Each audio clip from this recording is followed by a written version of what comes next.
Jackson Pollock represents a kind of dead end on what he created, because if someone else does a drip picture, then it just feels like thievery.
I like to think about American modernism as having a much older origins, an older foundational history, which allows us to think about American moderns such as Thomas Hart Benton and Grant Wood.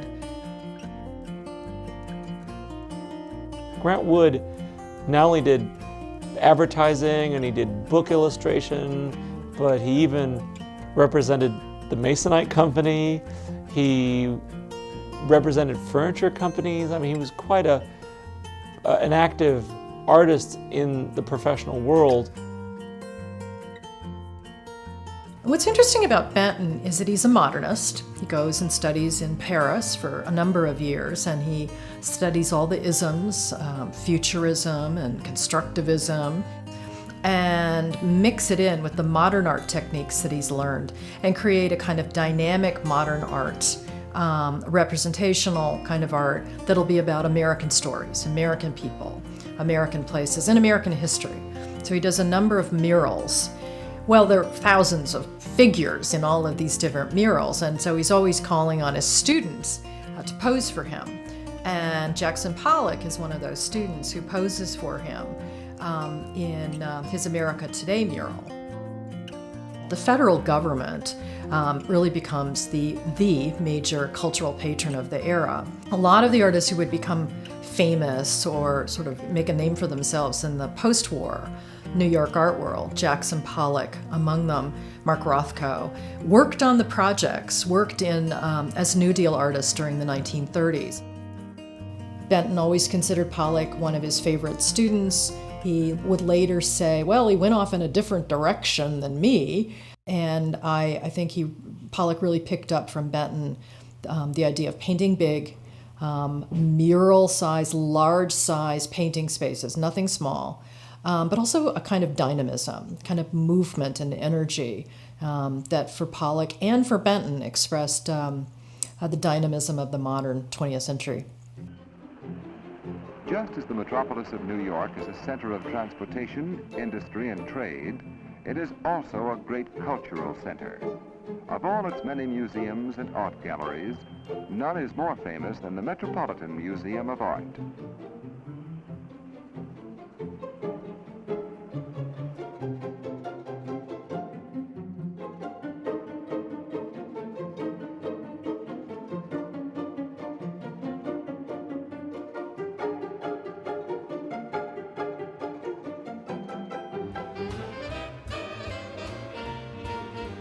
By the 1940s, particularly by the mid-1940s, right after the war, there are a lot of artists in New York and around the country who are beginning to experiment with different ways of painting that are increasingly abstract, increasingly non-objective, not so much centered on American scene subjects, spaces, places, focused more on the artists themselves, how they feel, what their thoughts are, what their beliefs are. But the name that eventually sort of becomes most popular is abstract expressionism.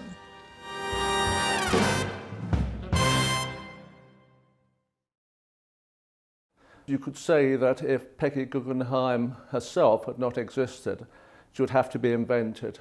It was Peggy Guggenheim who gave Pollock his start in life, really as an international artist, by commissioning Mural in the summer of 1943.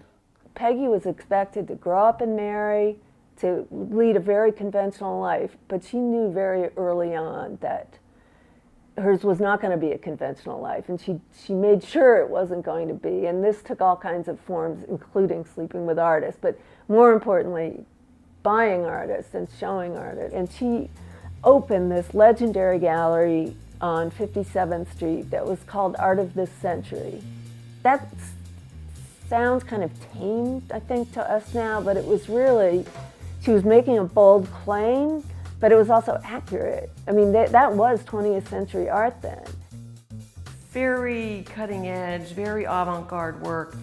And she also promoted and cultivated the work of new artists in a very energetic way. One of these artists was Jackson Pollock. She came to realize that Pollock was somebody that she should pay attention to. And in fact, in her memoirs, she said that eventually he became the whole point of Art of the Century.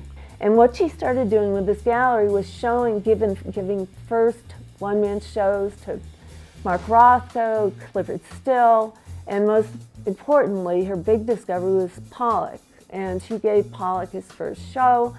She gave Pollock a contract, the terms of which was she would pay him $150 a month. But that was unprecedented. And to the other artists, this was like hitting a home run in a World Series game. She was going to give Pollock his first show, and she decided there would be a party at her apartment and that she wanted Pollock to design a mural for the entryway to her building.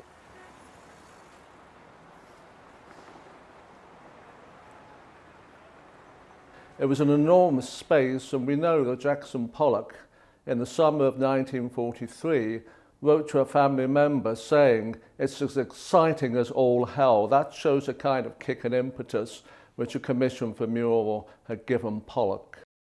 Peggy Guggenheim, being the most important art patron, had a lot of influence over him. We are fairly sure that his materials were chosen by her.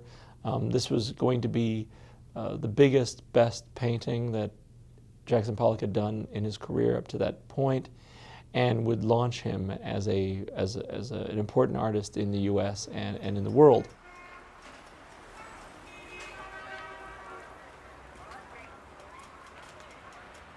Peggy Guggenheim had given him this commission, and months and months, and she bought him the canvas, you know, and he stretched it, and they had to knock a wall out of their apartment, which they weren't allowed to do, you know, which they basically, you know, in the dark of night, they hacked away at the wall, and they put pieces of it in buckets and, you know, got rid of it in the alley. And the painting was supposed to be delivered so that Peggy could show it at a New Year's party. And like 2 days before that, he hadn't even like made one mark on it, so, according to Krasner. And according to Krasner, she went to bed, and the next morning she found Pollock covered, you know, with paint, and realized that what this meant, and went into that room that they had ripped apart, and there it was, the whole thing.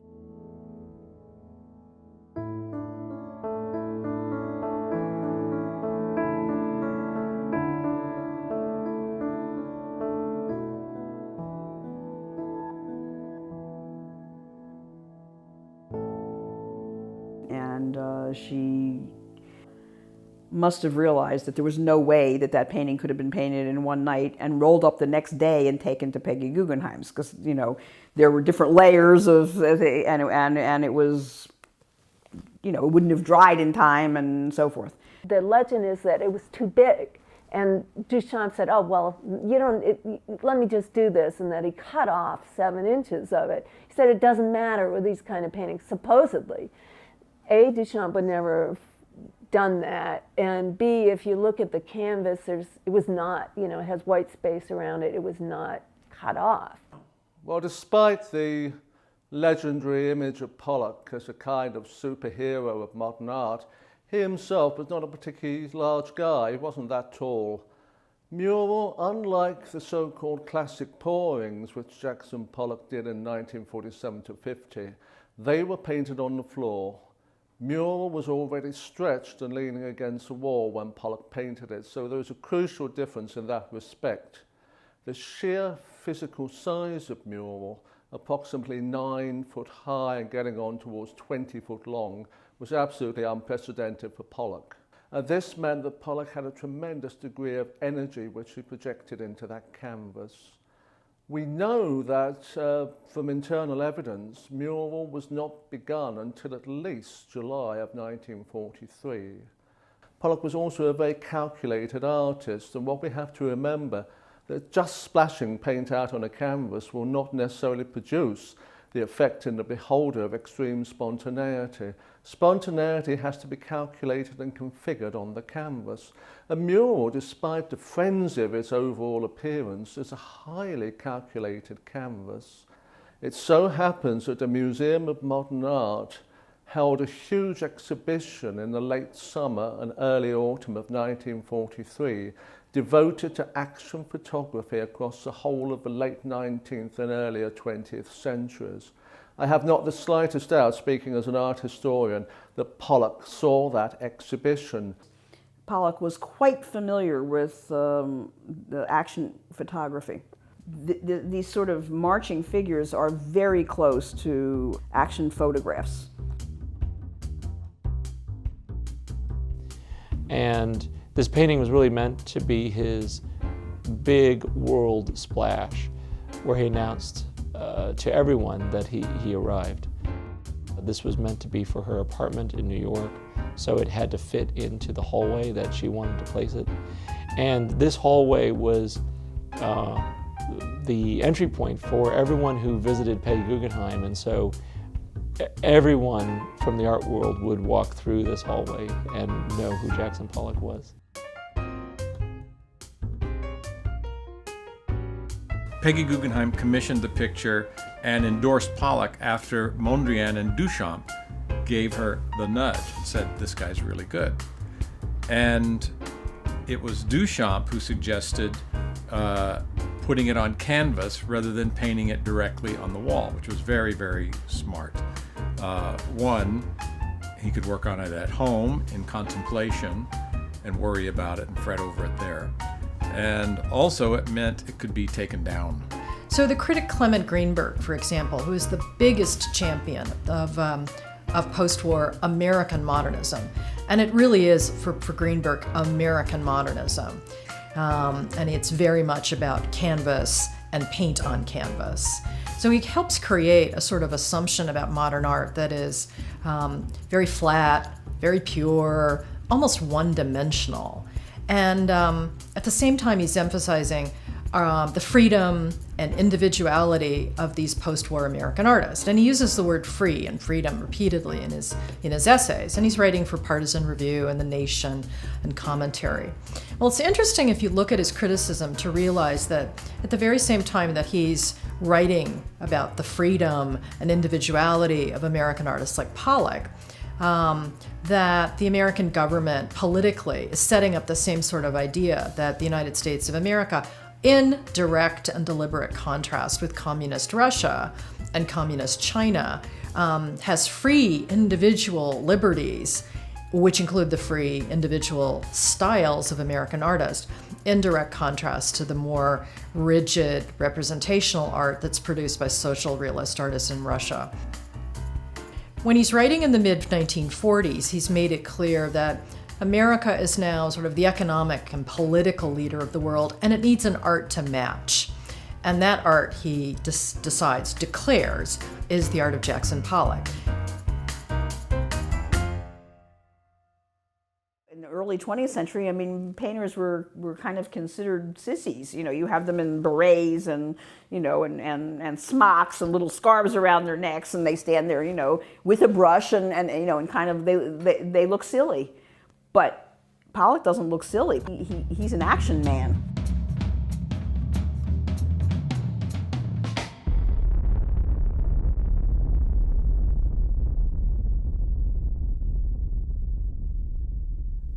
You know, during the Cold War, abstract expressionism was advanced as the American art form. And regionalism, which I think a lot of people now see as a quintessential American art form, was sort of turned and viewed as communazi art. And that's not my term, that's the term that they used at the time. The CIA becomes involved because the State Department organizes a few exhibits of American art and then ships them around Europe. And the art that's exhibited, it really has the agenda of demonstrating American principles or tenets of freedom, individuality. You know, our artists are so free. They can make art that nobody understands or even likes, but it doesn't matter because in America, we're all free. Whereas abstract expressionism was really seen as American freedom, that artists could do anything they wanted. They could throw any paint on the canvas and call it art, whereas if you did that in, you know, the Soviet Union, then you would be locked up. So what's interesting about the University of Iowa is it really is sort of Greenwich Village West, beginning in the 1930s. Grant Wood becomes a artist in residence at Iowa in 1934. So he's an artist in residence at Iowa. He's supposed to be teaching classes. He's traveling a lot. He's financially successful, more or less. In comes a new guy into the art department as the new chair, and I believe in this is in 36, and this is Lester Longman. Suffice to say, Grant Wood and Lester Longman do not get along. Longman took issue with Grant Wood in many different ways, from the mundane to the profound. He did not like the kind of art that Grant Wood produced. He didn't like regionalism. He wanted what he regarded, I think, as the provinciality of all that Grant Wood represented to go away. There's a story of Grant Wood reporting on a colleague for taking his students to a Picasso exhibition in Chicago and really accusing the professor of taking the students down a bad path. And so that professor was fired as a result of that. But the professor named H.W. Jansen, who was quite an important art historian, was rehired, and then he made it his mission to eliminate Grant Wood. So, you know, it's a typical academic department. And he started working very energetically with New York gallery dealers, recognizing that in the summertime, New York galleries often closed their doors because it was hot, no air conditioning. And Longman took advantage of that to essentially arrange for fairly large shipments of very cutting edge, brand new, modernist, abstract, international modernist art. So this famous Iowa program attracted Peggy Guggenheim. And when Peggy Guggenheim decided to move back to Europe in 1947, she was looking at institutions that shared her approach to art and artists. And Lester Longman was able to connect with her and convince her that the University of Iowa was the place to park a lot of her works. So she wrote to her friend Lester Longman and said, "I'm shipping you a painting. I hope you would like it. You'll have to pay this shipment, but it's yours for free."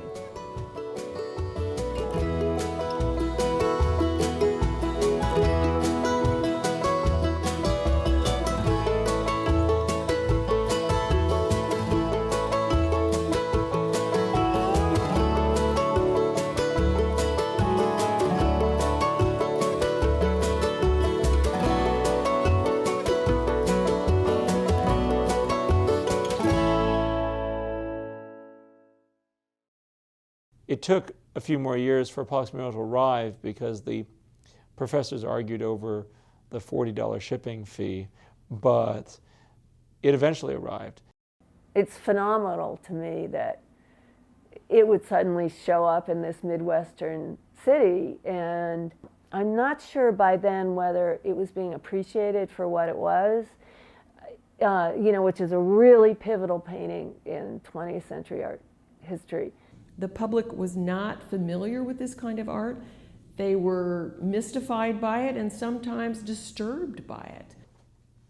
Mural was placed in the Mural Studio. And the Mural Studio was created by Grant Wood when he ran the WPA program and created murals for that program. And so it represented, in many ways, everything that Grant Wood was not, and for Lester Longman symbolized perhaps the new dawn of abstract expressionist art, both in the art program and in America.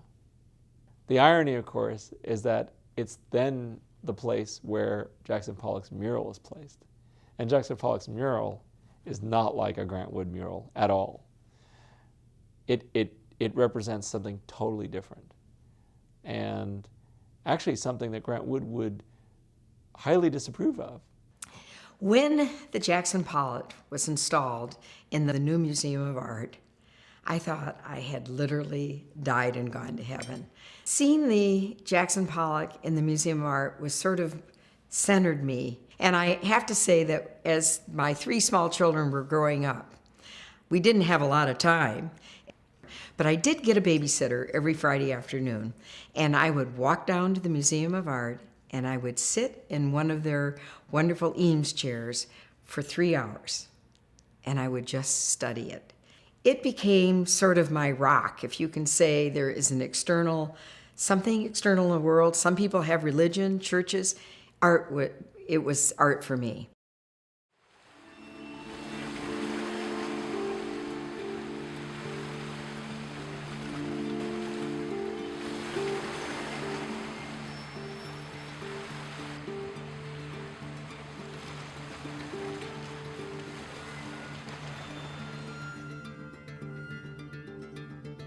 In 2008, there was a major flood that flooded much of the University of Iowa campus, particularly the arts campus, and the museum had to be evacuated. So the art was moved to Chicago and then moved back to Iowa to other museums, including Pollock's mural.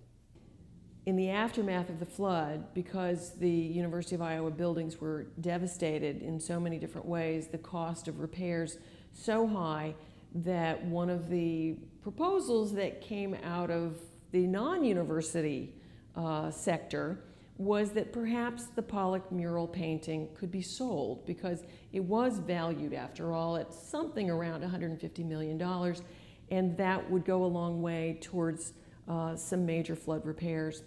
Very quickly, there is a bill put forward in the Iowa legislature in which a congressman, congressional representative, makes a requirement in this bill that the mural be sold and that the proceeds be used to pay for undergraduate scholarships at the University of Iowa. And ultimately, after checking into some things, it was discovered that there was a letter from Peggy Guggenheim saying essentially that if we no longer wanted the picture, that she would be glad to have it back. So it is not possible for us to sell the picture. We would have to give it back to the Guggenheim Foundation. After the flood, the museum decided to pursue a number of projects that it could not have done before. The collection was in flux, it was moving around. The Getty being the most important conservation department that we had contacts with. And so they could do things like restore and conserve paintings. We decided to speak to them to see if they were willing to do the painting.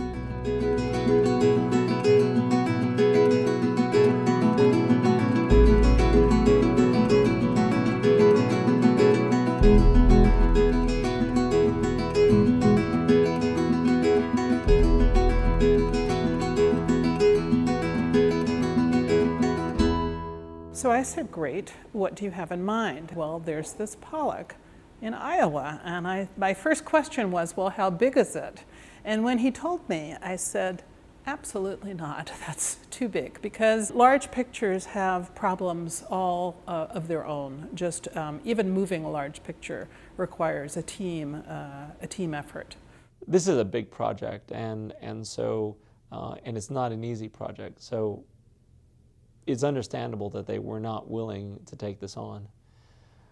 In about 2011, I contacted them again, and I decided to be inclusive about my approach, and I copied the curator of paintings, Scott Schaefer, on the note that I sent to the head of conservation there. And Scott Schaefer was so excited at this idea that the painting would come here, and he made a point to me that I thought was relevant, and that is, that it was quite clear that the painting needed not only conservation attention, but it also needed some study. There were a lot of myths surrounding the painting that had circulated around it for years. So I said yes.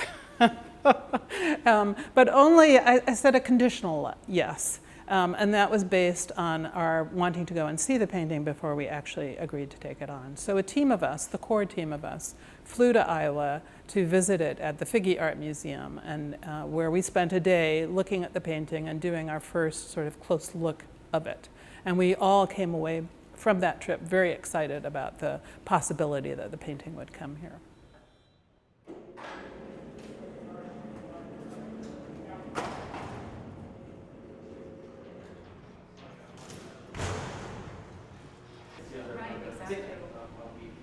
And so we knew that we were on a schedule, and we were also holding a series of meetings during the treatment.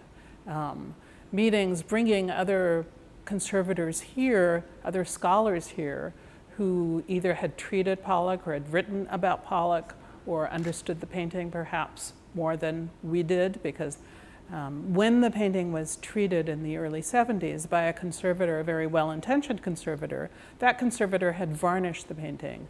And in doing so, he had put on a synthetic resin that had the effect of veiling that original diverse surface.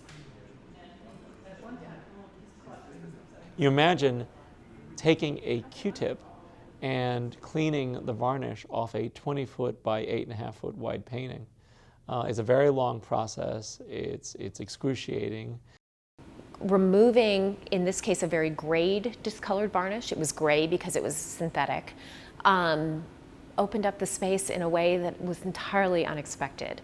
And in particular, the unpainted areas of ground, which really form areas of repose in this composition, which is just a riot of movement. Everything that we did was slightly complicated by its large size. For example, even to take an X-ray of the painting, we couldn't do in our normal way because our room where we normally X-ray pictures could not accommodate a picture of this size. So we had to hire outside people to come to the Getty and take the X-ray for us.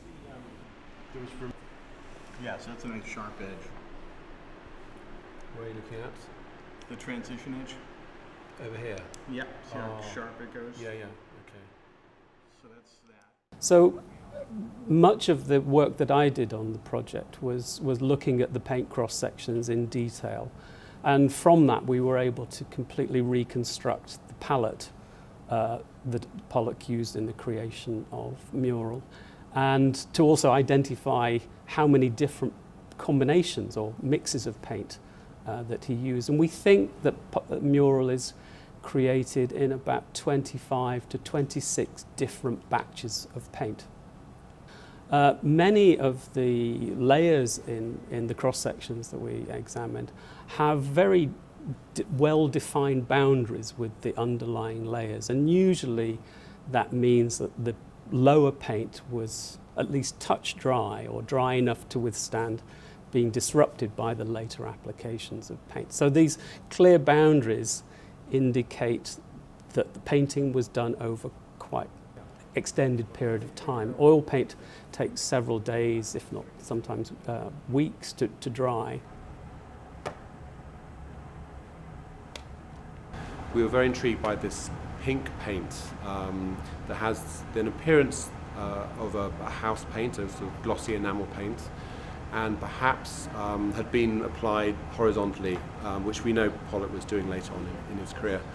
So what we're doing at the moment is just seeing if we can use the materials that we think Pollock had access to in 1943 and keeping the canvas vertically, whether we can achieve some of the same effects that we're seeing on the painting. Who hasn't gone up on the ladder yet? We did do a mock-up of the painting in order to better understand how it would be installed, how it would look on the wall. In planning the treatment, there were essentially two areas that needed to be addressed. Both the aesthetic concerns, in this case the varnish that was on the painting, and then also the structural concerns, the stretcher and the fact that there were now areas of unpainted canvas on the face of the painting. And the stretcher that he used to stretch the canvas was not strong enough. So it must have started to sag very early on in its life. And the consequences of that sag and what to do about it and the 1970s treatment were a big part of our work. And so after a great deal of deliberation and a great deal of study, we made the decision to put the canvas on a shape stretcher. And once that decision was made, the actual outcome of the treatment remains still very much up to the painting, to reteach those old tacking margin turnover lines to a painting that has been wax lined. Because it's not just the canvas and not just the original painting, there's the added complication of the wax resin adhesive, which is somewhat brittle, and then additionally a secondary canvas. So not only do you have the added thickness, but those two canvases must move against one another.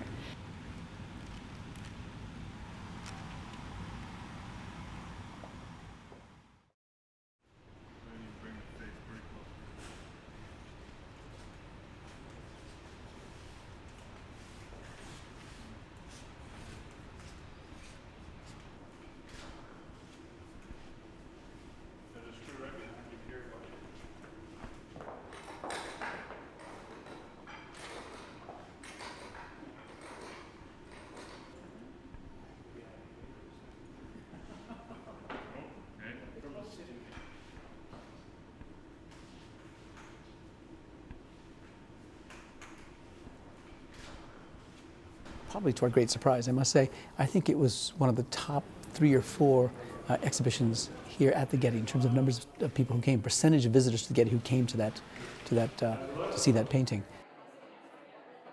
But they came in great numbers because, of course, it is this iconic picture in his oeuvre, in his career, but also in the development of contemporary American painting. And then they had access to this painting as they don't typically have access, because they had all the didactic materials related to the conservation project and the investigation of the picture. So I was invited to see Mural when it first arrived, before the restoration. And it was absolutely fantastic. And that can only mean that the restoration was even better. It was brighter and stretched more perfectly. And it's a glorious, glorious thing. And the Getty did a real service to humanity by restoring that picture.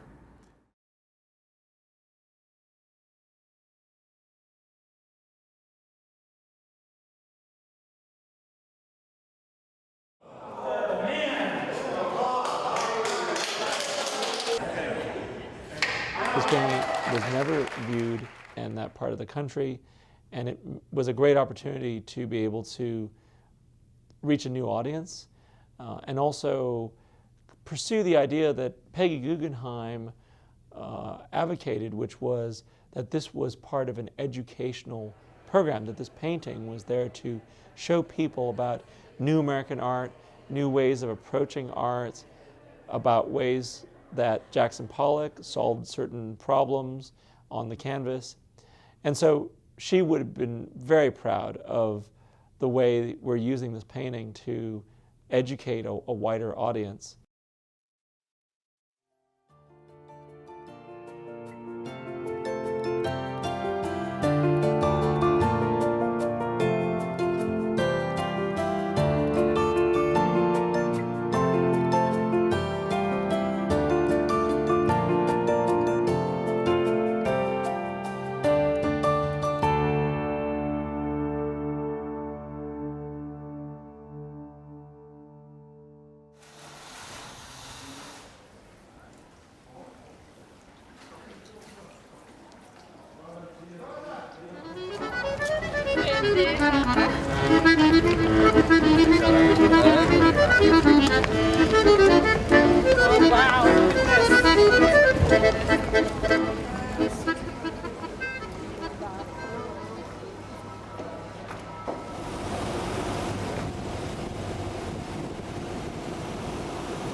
On this boat is a substantial crane, which then serves to lift the crate, massive and heavy, onto an ad hoc ramp, which enabled us then to slide the picture effortlessly into the hallway of the palace.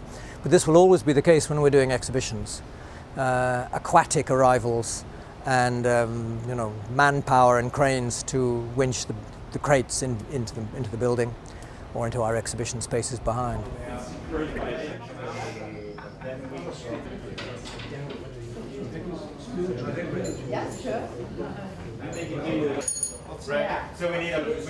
We were flattered but also aware of something inevitable when the mural was to begin its European tour at the Peggy Guggenheim collection.